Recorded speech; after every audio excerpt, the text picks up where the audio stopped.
Progression होता है ना, तो an arithmetic progression AP is a sequence of number in which the difference between any two consecutive term is constant.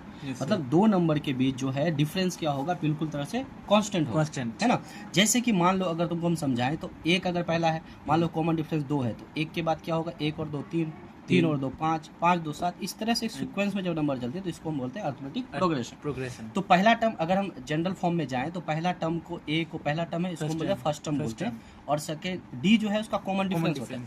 जैसे कि पहला टर्म अगर ए बोले तो ए में अगर डी जोड़ेंगे तो दूसरा टर्म आ जाएगा, ए में डी जोड़ेंगे सेकेंड टर्म, ठीक है। तो तीसरा टर्म जो देंगे तो ए प्लस डी है, तो ए प्लस दो ठो डी हो जाएगा, एक डी ए फिर एक डी, इसमें फिर जोड़ेगा ना डी कॉमन डिफरेंस, तो इसका मतलब क्या हो जाएगा, तीसरा टर्म हो जाएगा तुम्हारा, अगर इसको छोड़े तो a plus d plus two d, इस तरह a plus three d, a plus four d, इस तरह से टर्म पूरा जाता है।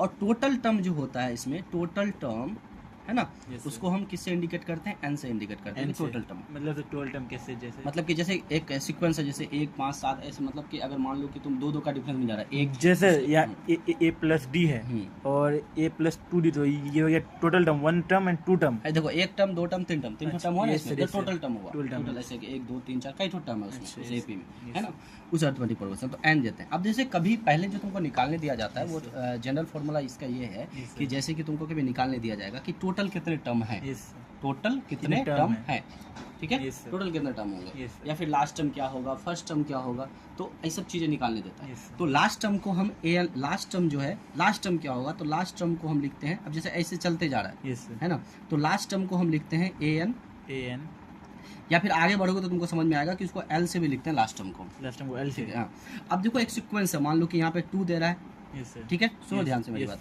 2 में मान लेते हैं हम कि फर्स्ट टर्म जो है वो 2 है, और कॉमन डिफरेंस जो है वो मान लो 3 है, तो एक 10 तो कॉमन, और एन जो है मेरा पास 10 है, ठीक है। तो एन क्या है, मतलब एन मतलब टोटल टर्म 10 है, जुड़ने का ना, नहीं टोटल, पहले 2 उसके बाद ऐसे करके, अच्छा मतलब 10 तो टर्म बनेगा, 10 तो टर्म है उसमें, पूरा सीक्वेंस में 10 तो टर्म जरा है। तो पहला टो अगर 2 लेते हैं तो उसमें 3 जुड़ जाएगा, तो कितना हो जाएगा 3D, 3 2 5, 5 में 3 जुड़ेगा 8, 8 में 3 जुड़ेगा 11, 10 टो टर्म लिखने दो तो तुमको समझ में आएगा। 11 और 3 14, 14 3 17, 17 3 20, 20 20 3 23, 23 3 26, 26 और 29। तो 1 2 3 4 5 6 7 8 9 10, 10 टर्म आ गया, है ना।